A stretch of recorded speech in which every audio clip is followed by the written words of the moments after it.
Partager ce soir avec mes frères. Je m'étais un peu endormi et je me suis réveillé un peu en retard. Je courais pour venir et je commençais à chercher la pensée de Dieu. Ce qui me venait de partager n'est que la suite de ce message, n'est que la suite nécessaire qu'on a besoin par rapport au message qui a été prêché lundi. Grande responsabilité égale grande décision. Donc nous avons eu à parler de Mardoché, dont nous avons eu à parler de Pilate, de Salomon, dont nous avons eu à parler de... là où nous avons eu à parler aussi de Saoul. J'ai eu à méditer sur le livre d'Esther au complet. Après que j'avais eu à méditer sur le livre d'Apocalypse, je suis allé méditer sur le livre d'Esther et j'ai compris certaines vérités qu'auparavant je n'avais pas. Et je crois que ces vérités sont très importantes. Nous avons un homme, Mardoché, qui sa vie est pour nous comme une école ce soir. Comme ça l'a été lundi et ce soir aussi, ça va aussi l'être. Mardoché a certaines particularités. Mardoché est un homme qui va nous enseigner ce soir. Alors si je vais donner un thème au message de ce soir, je vais l'intituler Mardoché, l'homme qui investit dans une vie. Amen. Mardoché, l'homme qui investit dans une vie. Pourquoi le message a intitulé Mardoché, l'homme qui investit dans une vie? Parce que quand nous lisons dans le livre d'Esther, à partir du second chapitre, nous comprenons que Mardoché va prendre celle qui était sa cousine sous sa responsabilité afin de l'élever comme sa propre fille. Or, quand nous mettons au monde un enfant, pour qu'il puisse grandir, nous serons constamment en train d'investir dans sa vie. Amen. Hein? Nous serons constamment en train d'investir dans sa vie. Nous serons constamment en train de chercher à lui donner la nourriture, lui donner à boire, lui donner l'enseignement qu'il faut. Amen. Et cela est la réalité qui est en face de nous. Après que tu as saisi la notion de la responsabilité, après que tu as saisi la notion de savoir prendre des décisions, après que tu as saisi la notion d'entrer dans la pensée de Dieu, alors vient le temps de comprendre que l'homme, qu'on a parlé de lui concernant la responsabilité, était un homme qui était en train d'investir dans la vie d'une fille appelée Hadassa, qui signifie Esther. Amen. Il n'y a pas que lui. La plupart des hommes de Dieu qui sont cités dans la Bible, ce sont des hommes qui étaient en train d'investir. Nous avons Moïse qui était en train d'investir dans Josué, qui avait pris le leadership après la mort de Moïse. Amen. Hein? Nous avons Élie, qui serait en train d'investir dans la vie d'Élisée, qui après qu'il a été emporté, Élisée a continué le ministère. Amen. Hein? La notion d'investir dans une vie est très capitale. Mais j'apprécierais souligner tout d'abord qu'avant que tu commences à investir dans la vie d'une autre personne, tu dois d'abord investir dans ta propre vie pour que tu aies de quoi donner aux autres. Parce que si toi-même tu n'as rien, tu ne sauras rien donner aux autres. Amen. Hein? Avant que tu te sentes vraiment capable d'investir chez les autres, tu dois être réellement déjà quand même nourri et que tu possèdes quelque chose. Mais investir dans la vie des autres est une question capitale, car c'est ce qui nous amène dans la gloire, car c'est ce qui permet d'avoir la suite, la succession dans tout ce que tu feras, dans l'appel de Dieu dans ta vie, dans le ministère à laquelle Dieu va t'appeler. Amen. Hein? Oh oui, nous le savons bien. Quand nos parents, si ça arrive en Afrique, souvent nous l'avons vu, quand les parents n'ont pas assez bien éduqué les enfants, dès que la maman ou le père mort, il y a des dégâts au sein de la famille. On ne sait plus qui dirige qui fait quoi. Vrai ou faux? Je ne sais pas si vous avez remarqué cela dans des familles africaines. Juste parce que les parents n'ont pas suffisamment investi dans leurs enfants, ne les ont pas enseignés. Amen. Hein? Ne les ont pas donné ce qu'il fallait. Mais pour donner, il faut certaines postures. Nous allons lire Esther, le chapitre 4. Je vais commencer à partir de 13. Je vais lire jusqu'à 17. Mardoché fit répondre à Esther: Ne t'imagine pas que tu échapperas celle entre tous les Juifs, parce que tu es dans la maison du roi. Car si tu t'étais maintenant, le secours et la délivrance surgiront d'autre part pour les Juifs, et toi et la maison de ton Père, vous périrez. Et qui sait si ce n'est pas pour un temps comme celui-ci que tu es parvenu à la royauté. Esther envoya dire à Mardoché, va, rassemble tous les Juifs qui se trouvent assis et gênés pour moi sans manger ni boire pendant 3 jours, ni la nuit, ni le jour. Mais aussi je gênerai de même avec mes servantes, puis j'entrerai chez le roi malgré la loi. Et si je dois périr, je périrai. Mardoché s'en alla et fit tout ce qu'Esther lui avait ordonné. Amen. Juste pour complément, j'apprécierais lire encore là où on nous démontre que Mardoché avait pris Esther sous sa responsabilité. Je vais lire le chapitre 2 et je vais lire le 5e verset jusqu'au 7e seulement. Il y avait dans Sise, la capitale, un juif nommé Mardoché, fils de Jaïr, fils de Shimei, fils de Kis, homme de Benjamin, qui avait été émené de Jérusalem parmi les captifs déportés avec Jéconia, roi de Juda, par Nabuchodonosor, roi de Babylone. Il élevait Hadassa, qui est Esther, fille de son oncle, car elle n'avait ni père ni mère. La jeune fille était belle de taille et belle de figure. À la mort de son père et de sa mère, Mardoché l'avait adoptée pour fille. Amen. La conversation que nous avons vue à partir du chapitre 4, cette conversation est possible que lorsque tu as eu à s'aimer dans la vie d'une personne. La conversation qui est en train de s'entretenir entre Mardoché et Esther a lieu parce que Mardoché a eu à investir dans la vie de Esther.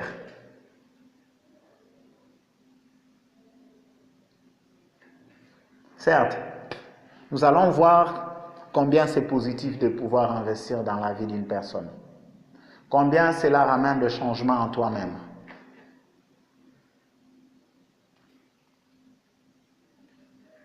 J'apprécierais qu'on puisse bien prêter attention à cette conversation, à cet échange qu'il y a entre Mardoché et Esther. Esther va demander à Mardoché d'aller jeûner avec tous les Juifs et prier. Nous comprenons que pour être un homme qui investit, qui donne dans le spirituel, il y a aussi le côté de jeûne et prière. En soi, le message qui en ressort, c'est que nous devons être des hommes de prière afin d'investir spirituellement dans la vie d'une personne ou bien dans sa propre vie. Oh oui, tu vas investir dans ta vie et progresser, tu dois être un homme de jeûne et prière. Amen. Hein? Et cela est quelque chose de très important. Cela te permet de te vider de ta personne. Cela te permet de rendre ton âme faible. Alors, j'apprécierais expliquer ce que fait le jeûne réellement. En fait, le jeûne est une position d'humilité où tu te rabaisses devant Dieu afin de trouver sa faveur. Jeûner ne signifie pas qu'obligatoirement Dieu va te répondre. Mais jeûner ramène à ce que ton âme puisse se taire et que ta chair puisse se taire. À chaque fois que j'ai eu à jeûner, mon corps a eu à se taire et mon âme a eu à se taire. Cela a rendu mon esprit plus fort par rapport à ma chair et à mon âme. C'est ce que donne le résultat du jeûne et prière. En soi, quand tu jeûnes, ce n'est pas toi qui change Dieu, mais c'est toi qui es en train d'être changé au travers le jeûne. Tu commences à devenir pire. Ta chair commence à se taire, ton âme commence à se taire.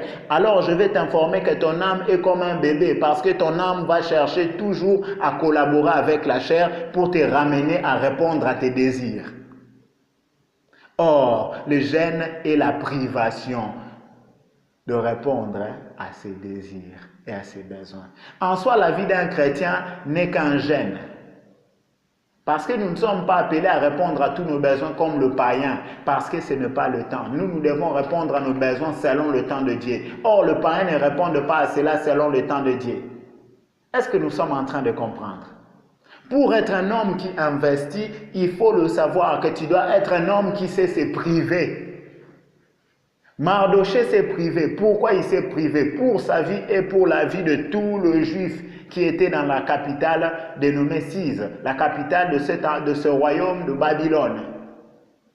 Est-ce que nous sommes en train de comprendre? Est-ce que vous êtes en train de me comprendre, mes frères?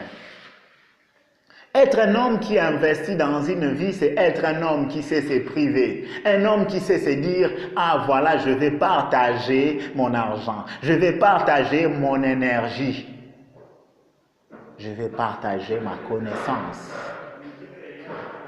Je vais jeûner, je vais prier, afin que le Seigneur m'utilise pour la vie d'une personne.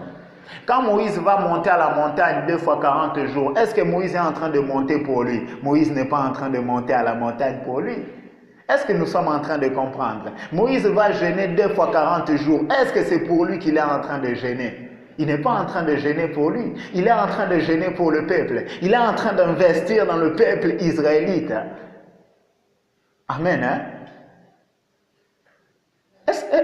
Je ne sais pas. Est-ce que vous êtes en train de me comprendre? Être un homme qui investit, c'est être un homme qui se sacrifie.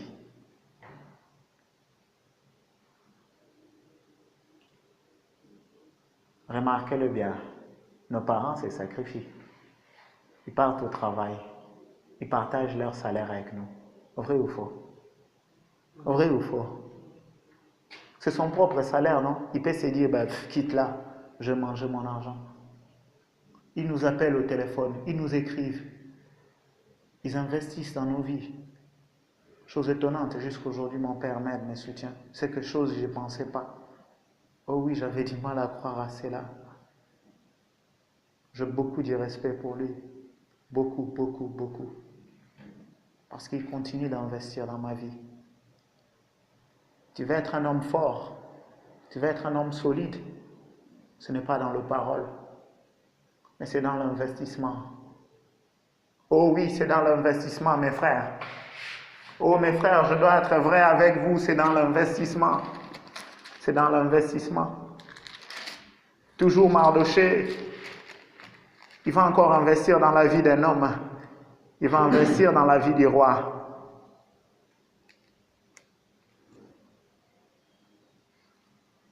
Mardochée,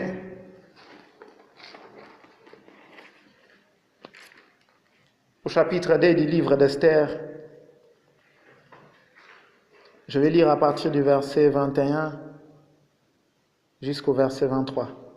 Dans ce même temps, comme Mardochée était assis à la porte du roi, Bigtan et Teresh, des eunuques du roi, gardes d'Issaï, cédèrent à un mouvement d'irritation et voulèrent porter la main sur le roi Assyris.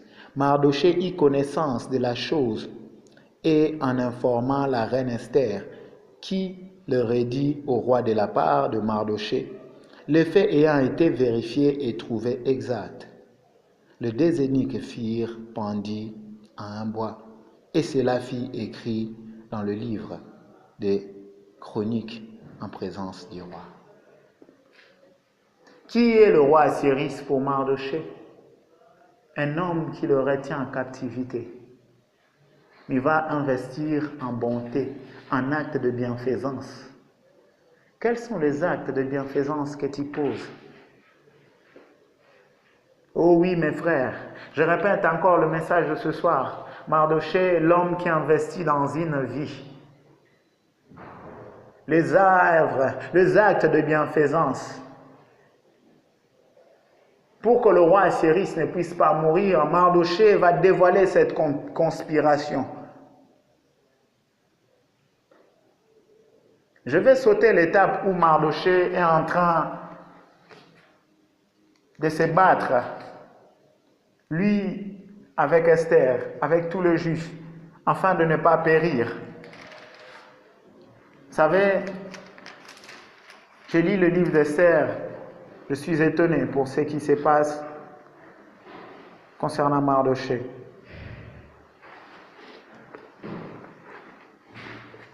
Je vais sauter, comme ce soir on n'a pas assez de temps.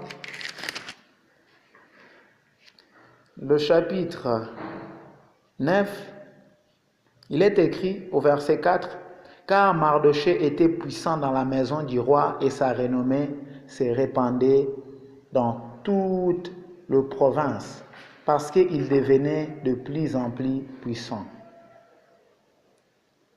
Au chapitre 8, le verset 15, « Mardochée sortit de chez le roi avec un vêtement royal, bleu et blanc, une grande couronne d'or, et un manteau de buissy et de pourpre. La ville de Suse poussait des cris et se réjouissait. »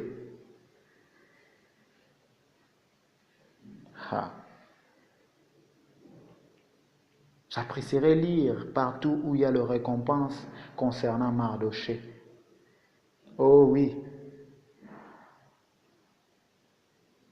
ça c'est merveilleux. Mardochée, il aura encore une grande récompense qui est celui de prendre la maison où Naaman était. Vous savez, j'apprécierais ouvrir ces vérités. Je suis en train de chercher. Mardochée, la reine Esther, va lui donner la maison de Naaman. En soi, quand on donne à Mardochée la maison de Naaman, cela signifie qu'on lui a donné la position de Naaman, la stature de Naaman. Or, Naaman était juste après le roi.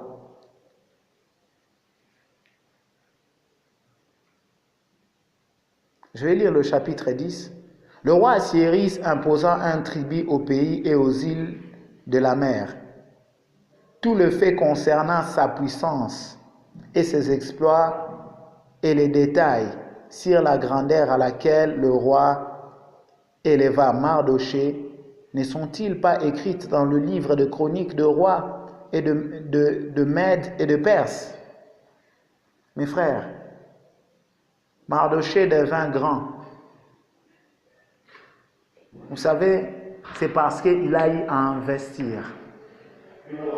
Investissant dans la vie de Esther, investissant dans la vie du roi, il est devenu grand. Excusez.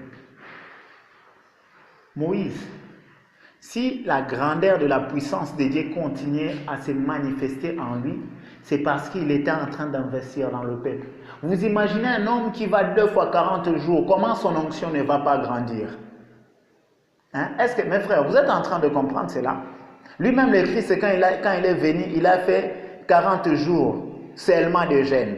Son onction était très puissante. Mais Moïse en a fait 2 pour le peuple. Le Christ aussi en a fait 40. Ce n'était pas pour lui, c'était pour le peuple. Mes frères, nous sommes appelés à être des hommes qui investissent. Et quand tu travailles pour que tu investisses à l'extérieur, sache-le en même temps tu es en train d'investir chez toi. Parce que quand Mardochée va finir élevé, ce n'était pas des choses qu'il planifiait. Il était simplement en train d'investir. Comme résultante, il a été élevé. Nous voyons la montagne de transfiguration, Élie et Moïse apparaître à côté de Jésus-Christ. Nous comprenons que ce sont de préfigurations, ce sont des hommes élevés. Pourquoi ces gens-là sont devenus des hommes élevés? Parce qu'ils ont investi. Amen. Hein? Quand tu vas te battre à investir pour une œuvre de Dieu, sache-le que tu as en même temps d'investir pour toi-même. Là, je vais vraiment préciser pour le côté spirituel. Mes frères, vous devez le savoir, que ce regroupement que nous faisons, cette structure que nous sommes pour prier, pour se battre à participer dans le réveil de ce pays, a besoin de pionniers, a besoin des hommes qui vont se sacrifier, qui vont réellement investir. de leur temps, de leurs moyens, de leur énergie. Parce que la récompense, ce n'est pas Claude qui le donne. La récompense, c'est Dieu qui le donne. Amen, mes frères.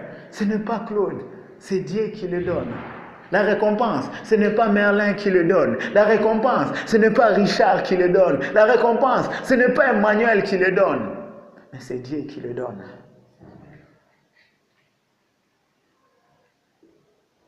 Nous sommes appelés à travailler sur notre propre personne, afin d'être en mesure de donner.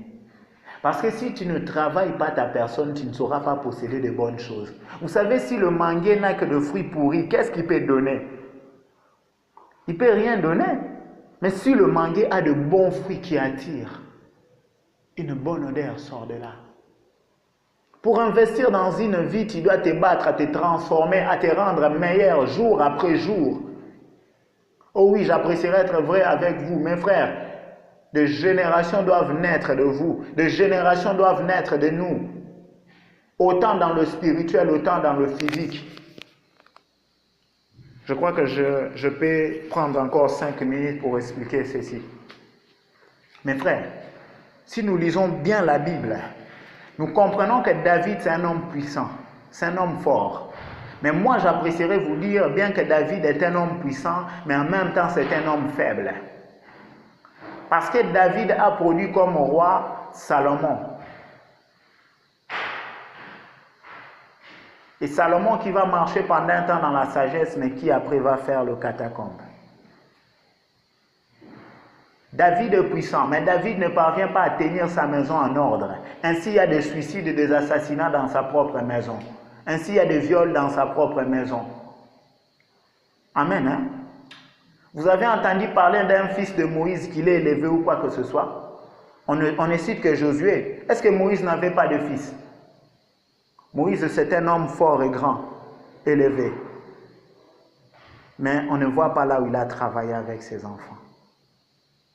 Amen. Hein? Certes, il a eu à avoir un enfant spirituel, mais les enfants physiques. Un temps, il a eu même à chasser sa femme et ses enfants. Oh oui, je n'apprécierais pas faire une telle chose. Ton sang, c'est ton sang. L'enfant spirituel ne peut pas dépenser ton enfant de sang aussi. Ces hommes, ils sont puissants, ils ont été forts. Ils ont eu aussi des failles. Ainsi, ne te plains pas pour tes failles. Mais bats-toi à t'améliorer jour après jour. Les hommes nous critiquent jour après jour. Et nous ne coulons pas en larmes. Mais nous faisons de mieux jour après jour. Ne te prends pas pour quelqu'un d'excellent. Seul le Christ a été excellent. Nous avons Élie le sacrificateur, dont ses 2 fils, Ophni et Phiné, qui ont été la honte pour lui, et donc il ne parvenait pas à se tenir. Élie qui va donner un bon conseil à Anne. Élie qui va dire à Anne, tu vas mettre au monde. Sa parole a ramené la bénédiction dans la vie de Anne. Samuel est né. Donc c'est vraiment la puissance de Dieu. Mais il ne parvient pas à tenir ses 2 enfants. Mes frères, nous sommes appelés à être forts de l'extérieur et de l'intérieur. Si tu n'es pas fort de l'intérieur, le fort de l'extérieur fera de toi un instrument.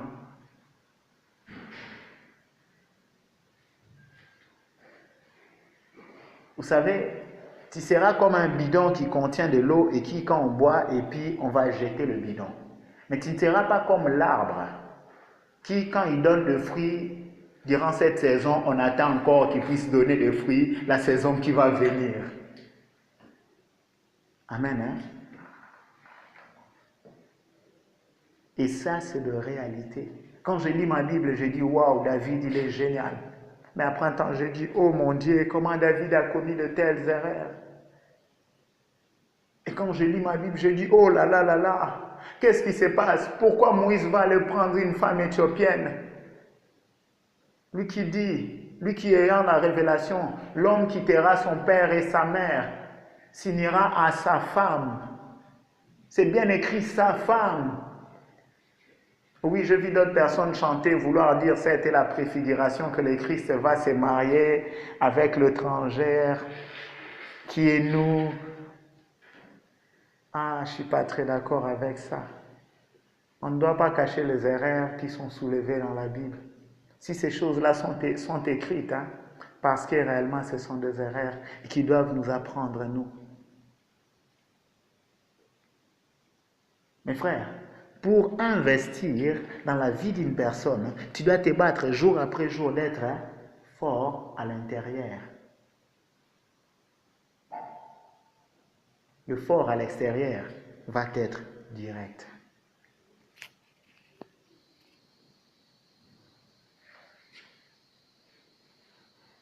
Je nous invite à être les hommes de prière.